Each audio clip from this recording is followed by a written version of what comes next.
Bom dia, boa tarde, boa noite, boa madrugada para você, meu amigo, minha amiga do LAC Cursos. Sejam bem-vindos. Aula aí bacana sobre excludentes da culpabilidade. No caso aqui, a coação irresistível e obediência hierárquica. O artigo 22 do Código Penal traz a seguinte redação: se o fato é cometido sob coação irresistível ou em estrita obediência à ordem não manifestamente legal de superior hierárquico, só é punível o autor da coação ou da ordem. Primeiro aspecto interessante aqui. São duas causas legais que excluem a culpabilidade. Isto é, se exclui a culpabilidade. Professor, como assim exclui a culpabilidade? São causas que, se olhar do ponto de vista, é a situação em que o sujeito pratica o fato típico, pratica o fato atípico antijurídico, mas não é culpável. Mas como assim não é culpável? Porque ele agiu, mas ele agiu de forma em que ele não tem culpabilidade. Quando se fala em coação irresistível, nós estamos falando da coação moral irresistível. Então a pessoa foi e ameaçou. Chegou no agente e diz assim: se você não matar determinada pessoa, eu mato a sua família. Então, numa situação de coação moral irresistível, ele foi até o local e matou a pessoa a qual ele tinha que matar para poder salvar sua família. Percebam, ele teve domínio, ele teve vontade. Mas, professor, mas a vontade dele foi viciada. Não, os motivos que levaram ele a cometer o delito foram motivos em que não se espera uma conduta diferente da qual ele cometeu. Por isso, coação moral irresistível. E obediência de ordem não manifestamente legal, de superior hierárquico, também. Aqui nós vamos ver que se trata de uma relação de ordem hierárquica. Como assim de ordem hierárquica? Nós estamos falando de uma relação em que se envolve aí o funcionarismo público. Então, nessa situação, vamos imaginar os policiais. Nessa situação, o superior dá uma ordem para seu subordinado, e essa ordem não parece ser tão ilegal assim, e o subordinado acaba cumprindo uma ordem. Em tese, tanto o subordinado quanto aquele que sofreu a coação moral irresistível, eles cometem um fato típico, ilícito, mas eles vão ter as excludentes da culpabilidade. Mas vai ficar por assim mesmo? Não. Aquele que fez a coação moral irresistível, ou aquele que deu a ordem, eles serão punidos. É isso que está dizendo o artigo. Mas vamos lá. Então, só para deixar bem claro, a natureza jurídica desse artigo são causas excludentes da culpabilidade. Só para a gente fixar aqui, lembre-se, o crime é um fato típico, ilícito e culpável. Então, diante disso, vai se excluir a culpabilidade, o terceiro elemento do crime. Por isso que se fala que a natureza jurídica, o que é isso para o direito? São causas excludentes da culpabilidade. Vamos falar da coação moral irresistível. Ela tem os seguintes requisitos. Vamos lá. Primeiro requisito, ameaça do coautor, ou seja, a promessa de mal grave e iminente ao qual o coagido não é obrigado a suportar.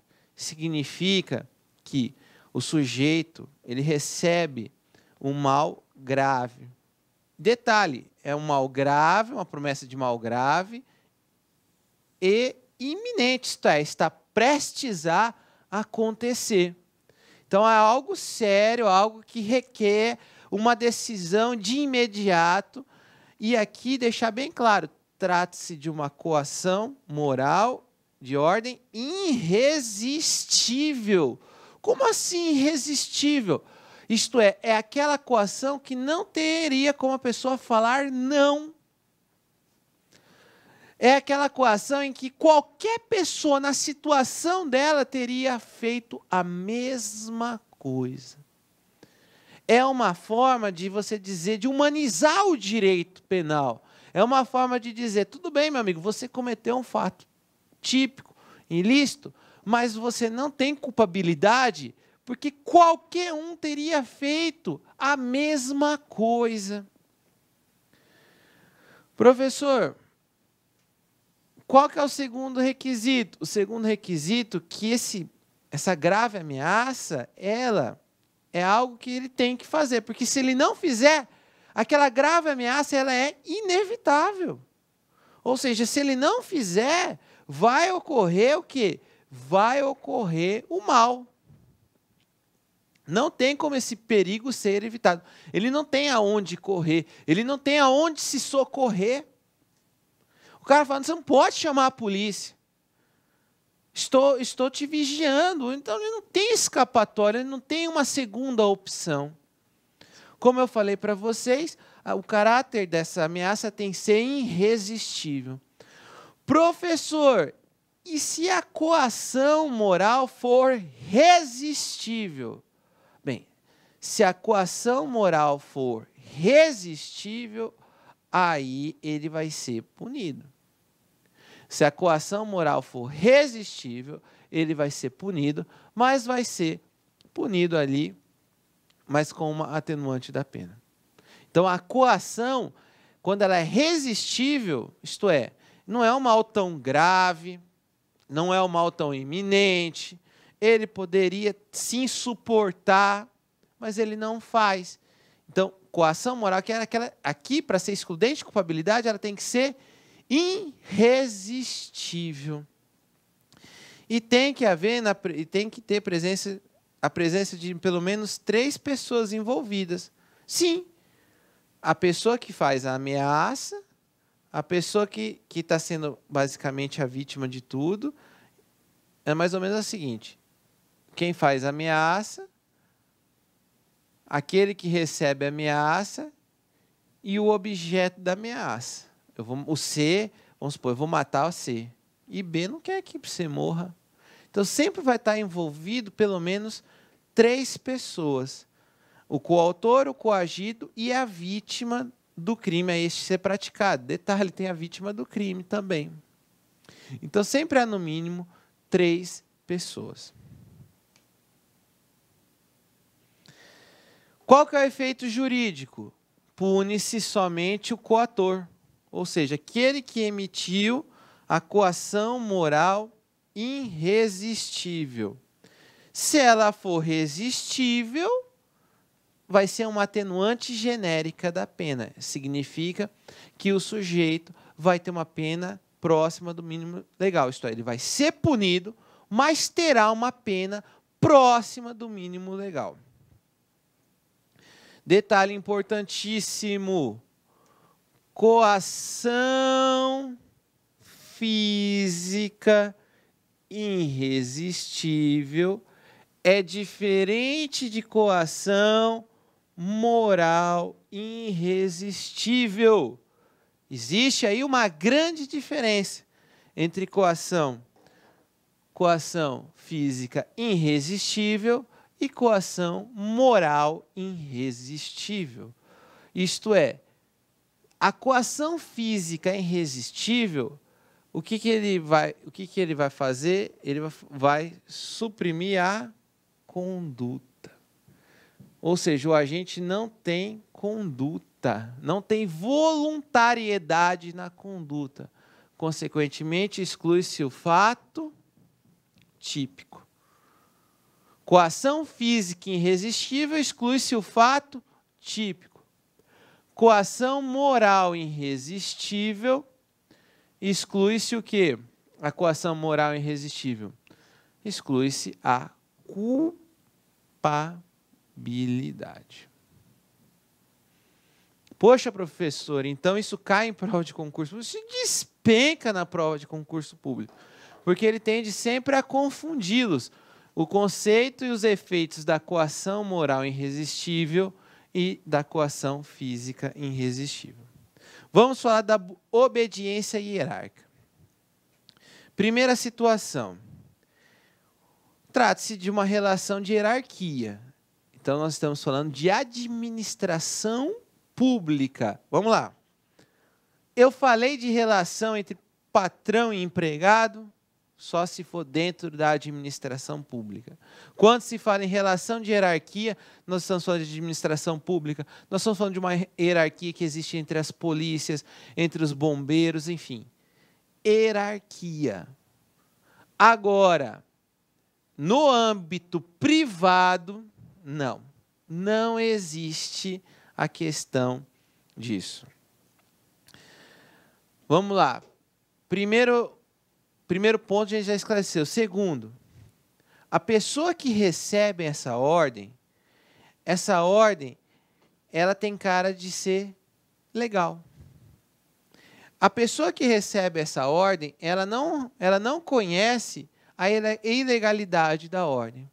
Então, vamos imaginar o seguinte, você está me assistindo, você está estudando para carreiras policiais, ou você está estudando para ser delegado, enfim. E aí você chegou lá, você é agente da Polícia Civil, passou no concurso, e o delegado te chama na sala e diz, olha, fulano, eu quero que você faça isso. Você está novo na carreira, você ainda não sabe de todos os procedimentos.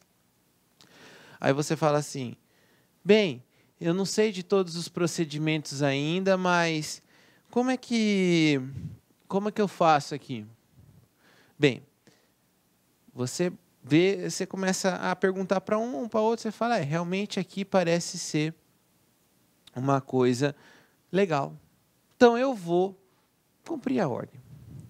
E outra, quando nós estamos na administração pública, ordem de superior você não pode desobedecer, salvo se ela for manifestamente ilegal. No caso aqui, ela tem um caráter de legalidade.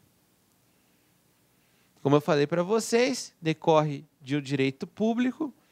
Professor, e se ele obedecer uma ordem manifestamente ilegal? Bem, aí ele vai ter uma atenuante da pena. Vamos para alguns exemplos. Estamos falando de um hospital público, numa rede pública, aonde o médico encontra seu desafeto.